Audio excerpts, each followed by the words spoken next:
Good morning guys! Andito na naman po muli ako, si Leo Perez upang maghandog sa inyo ng mga konting tutorials upang ating maging karatagdagang skills sa paggawa ng ating AIM Global Business. And then, ang nais ko ibahagi sa inyo is paano nga ba mag-present.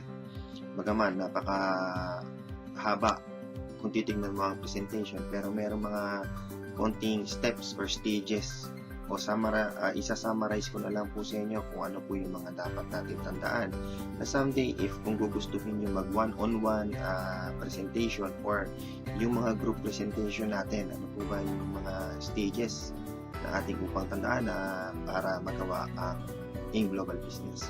At sabi nga nila, no leader has ever suffered if kung effective ang kanyang mga members. Kaya dito po sa ating grupo na Powerline, ginagawa po natin effective ang bawat mga miyembro. Ultimo sa pinakahuling-huli, ito po yung ating mga ituturo at ating po sila susuportahan.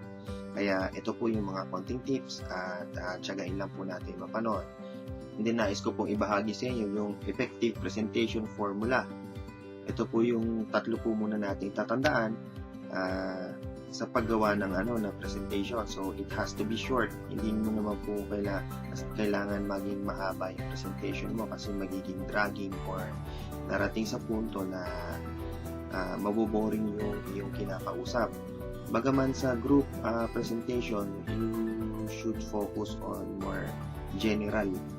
Halimbawa, kung ang sabihin mo is may asawa, and then karamihan dun may single pala, so supposed to be you have may pamilya, so mas plural.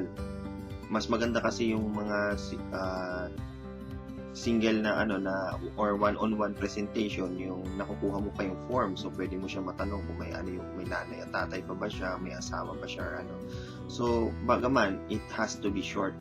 And then number 2 is has to be relevant with our client. So sa general nga pong presentation, it's halimbawa sinabi mo, example, machinery operator ka, and then yung iba doon is mga housewife, hindi po sila makaka-relate. So, supposed to be, meron kang work. Also, di ba? Mas general. Or kung kakilala mo talaga yung representan mo within one-on-one, pwede mo i-specify or i-manage yung message mo. And then, sa pagpipresent, hindi mo kailangan ikwento lahat, lalo na sa one-on-one. Mas maiksi ang one-on-one, kaya mo gawin yun ng 10 minutes. Kaysa dun sa general, or yung group presentations na more, siguro 30 o 40 minutes magagawa. Hindi mo kailangan i-cover lahat ng details, hindi mo kailangan ipaliwanag lahat ng laman ng produkto mo. Kaya mostly sa pag-explain ng product, mas dapat ma-explain mo kung saan sila gamit. Halimbawa yung C24/7, di ba, yung mga anti-cancer, diabetic, or hypertension. So, di ba, mas madali siyang tandaan. And then, yung slim and trim natin, pang-diet yun. And then, yung white light natin, yun nga, pampaputi, perfect white, anti-aging. So, mas magiging specify yung presentation, mas madali nila matatandaan pag-uwi. Kaysa i-explain mo lahat yung ingredients nun. Bagaman, okay lang din, wag lang lahat. Diba? I-specify mo lang na yun, matatandaan na. So, hindi mo kailangan din ipaliwanag lahat ng mga sakitaan. Kasi, may mga part doon na kailangan hindi mo na i-explain para yung nagdala ng prospect, yung upline yun, meron silang pag-uusapan. Kasi, pag kwento mo na lahat, ano pang pag-uusapan nila, di ba? Ito pong ibabahagi ko sa inyo can be used in a different kinds of format ng pag-present. So, one-on-one sa group presentation or sa website or sa Skype, mga ganun po. Pwede nyo po itong magamit. Nice mo nga po ibahagi sa inyo yung 5 things your prospect want to know doing AIM Global Business. Number 1 is, why did you join? Bakit ka sumali? So, supposed to be, you have a reason kung bakit ka nandito sa AIM Global. So, pwede natin masabi sa product or sa business. Bawat sumasali rito, may kanya-kanya silang reason. Supposed to be, pwede sa product, merong napagaling siya or merong natulungan sa kanilang pamilya. So, yun yung mga nagiging reason nila. And then, meron din sa business, yung financial status nila, natulungan. So, supposed to be yun yung reason niya. Hindi mo kailangan mangopya sa ibang mga speakers ng testimony. Bagaman, pwede kang kumuha sa kanila ng pointers, paano mo i-deliver, paano mo i-explain. Number 2, yung company.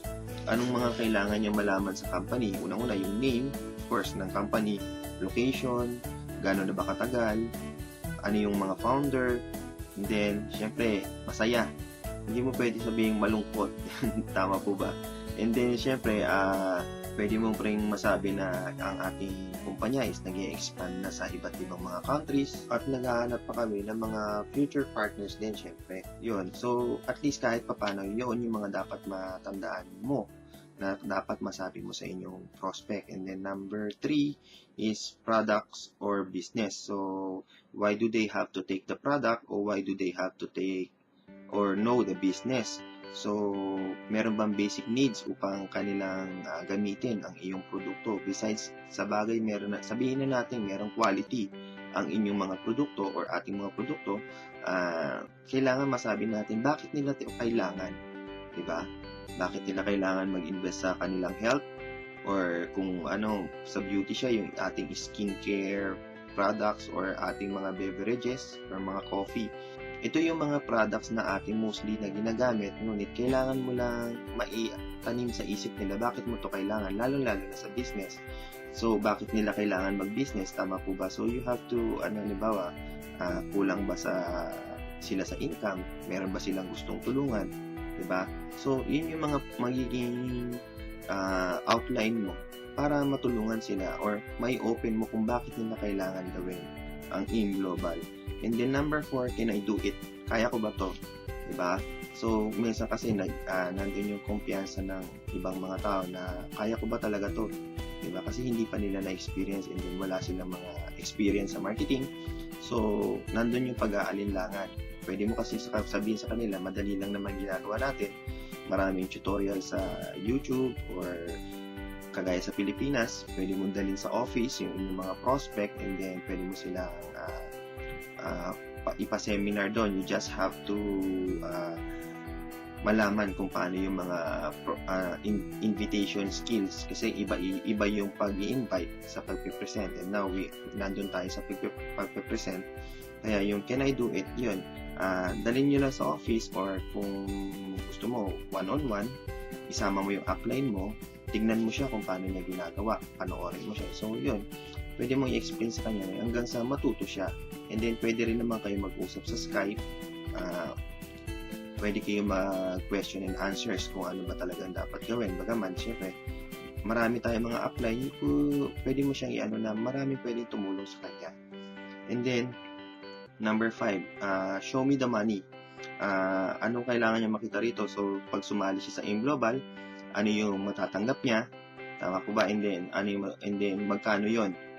So, kailangan ma-specify mo yon sa kanya.